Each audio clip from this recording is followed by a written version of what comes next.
இன்னமும் நிறைய என்ஆர்ஐஸ்க்கு NRE account use பண்ணுமா இல்லை என்ஆர்ஓ அக்கௌண்ட் யூஸ் பண்ணுமா என்ற கன்ஃபியூஷன் நிறைய பேருக்கு இருக்கு. என்ஆர்இ அக்கௌண்ட்னா நான் ரெசிடென்ட் எக்ஸ்டர்னல் அக்கௌண்ட். நீங்கள் ஃபாரினில் earn பண்ணுற இன்கம் எல்லாமே என்ஆர்இ அக்கௌண்ட்டில் ஹோல்ட் பண்ணலாம். அப்படி ஹோல்ட் பண்ணும்போது பிரின்சிபல் ப்ளஸ் இன்ட்ரெஸ்ட் இது எல்லாமே நீங்கள் டேக்ஸ் ஃப்ரீயாக யூட்டிலைஸ் பண்ண முடியும். ரீபேட்ரியேஷனுக்கு லிமிடேஷன் கிடையாது.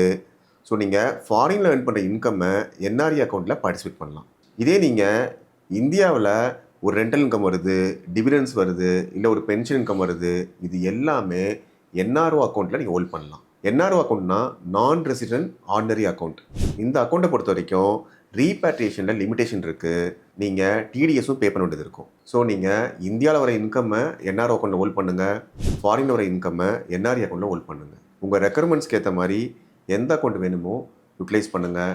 என்னோடய சேனலில் ரெகுலராக பர்சனல் ஃபினான்ஸை பேஸ் பண்ணி நிறைய வீடியோஸ் கொடுத்துட்ருக்கேன்.